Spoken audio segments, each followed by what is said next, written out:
With all the focus on Festus for Nurgle, I do feel some other potential combinations have been left out. Today, I'm taking the Herald against Red Salamander, my patron, who has returned from his excursion studying the rare creatures of the Albion Straits. And here he is today to command Lizardmen. Let's take a look at his build first. He's got Mazdamundi on Slock here. This is from our patron practice session where we were workshopping this matchup a little bit. He's got some Saurus spears and Saurus with shields up front, some Cold One Riders as well. Looks like Chameleon Skinks. And that's pretty much it for myself. I've got the Herald on foot leading the way. He's mostly just here to heal and cast spells. We've also got this Cultist of Nurgle, who is just ridiculously strong, especially given that he has his own innate regeneration, which stacks well with the Giver of Abundant Glory, can heal himself, and of course everyone else in an area of effect around him.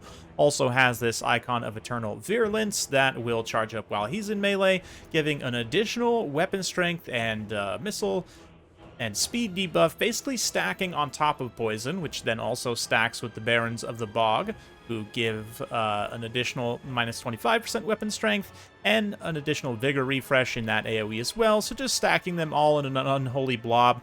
Got a unit of Chosen of Nurgle, you saw there in the opening. These guys are going to be sort of the main infantry anchor of this blob, but of course wouldn't be complete without the Demon Spew to just stack on an additional minus 5 melee attack.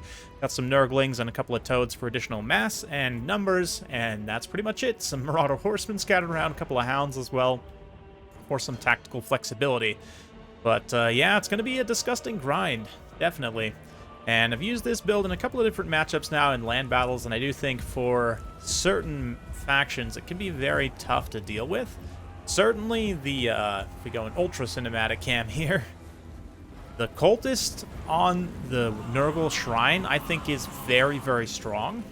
It's very hard to kill, has a huge amount of HP, multiple healing effects to heal himself and also heal in an AoE. You stack that with the additional healing from the Herald here, and you've just got an insane amount of heals outputted. Lizardmen falling back here. The Saurus are going to be getting into melee. Of course, Mazdamundi himself can also heal significantly. He's got the Regiment of Renowned Temple Guard. Their magic attacks are going to be very dangerous against the Barons of the Bog here. That anti-large bonus will not get decreased by all the stacking weapon strength debuffs.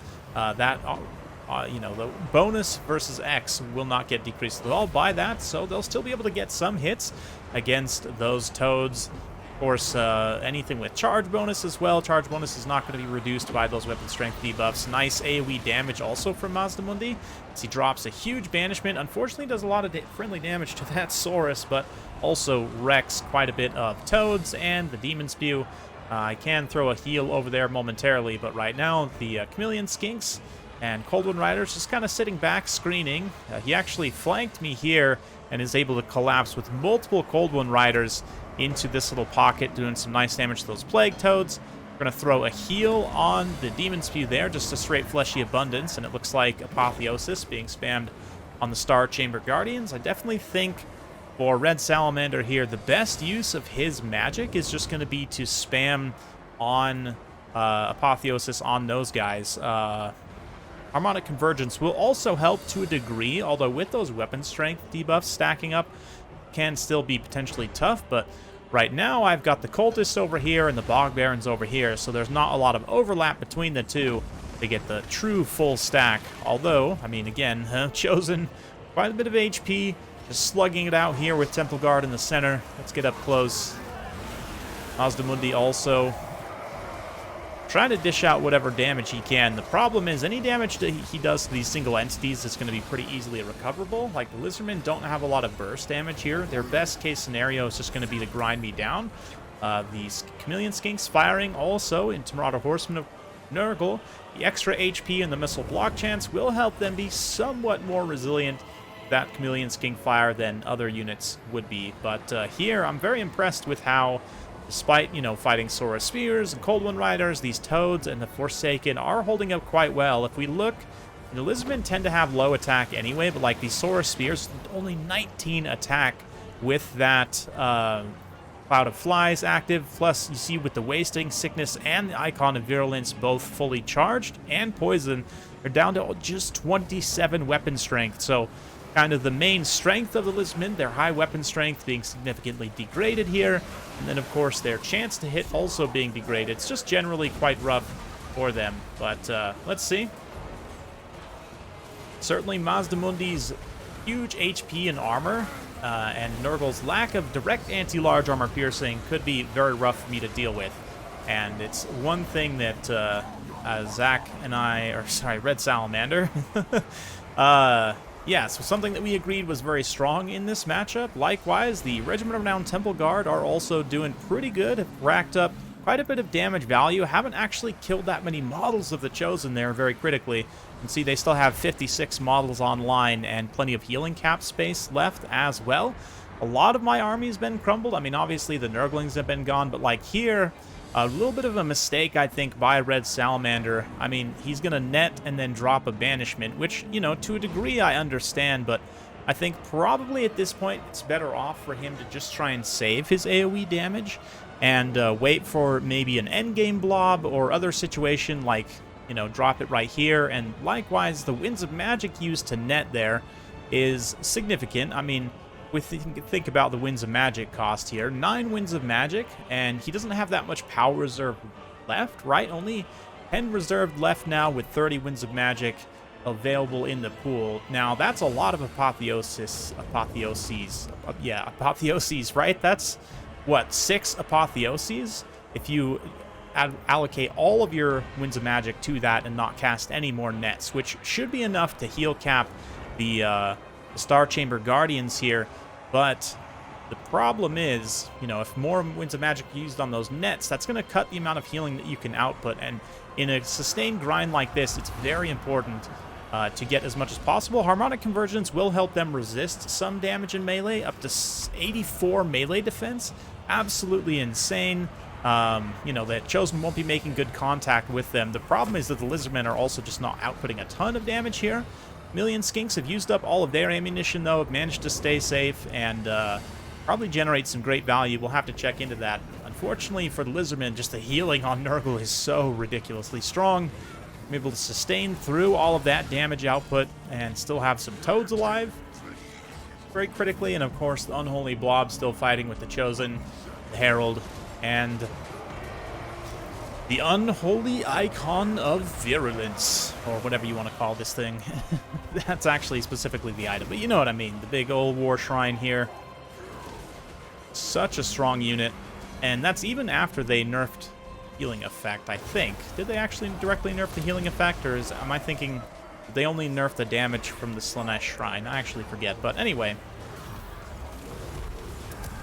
Chosen here, sustaining through all the damage. Still with quite a few unit models online. 44 unit models online versus 34 of the Star Chamber Guardians. And balance of power is starting to show as Marauder Horsemen start to chase those Chameleon Skinks. Chameleon Skinks were chasing the Demon Spew off. And like here, Chameleon Skinks move into melee.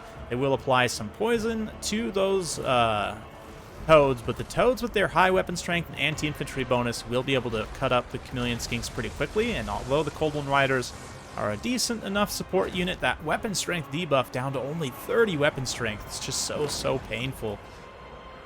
Mazdamundi also, once the Chosen are able to start focusing on him directly, they can actually dish out some damage. The Herald, likewise, does have pretty good armor piercing damage, up to 61 melee defense with Cloud of Flies, also makes him quite tanky. I mean, at the end of the day, Zlok only has 26 melee attack and 18 bonus versus infantry, so I mean, against something with that high of melee defense, you really need to try and cycle charge as much as possible, but with the speed debuffs also stacking with the exhaustion, Mazdamundi's not going to be able to effectively cycle charge here due to the speed debuffs. So it's definitely an interesting one. This is sort of an evolution of a couple of different builds that we had tried, but I still think it perhaps needs some more refinement, so I'm curious to see what you guys think in the comments down below. For Lizardmen in this matchup, we can talk about some potential other builds that Red Salamander and I had also talked about, but just gotta wait for my army to clean things up. I mean, if Mazdamundi still had some AoE magic damage, he perhaps could have focused the Chosen. And one thing, Red Salamander, I don't think, realized at the start of the battle that these were Chosen.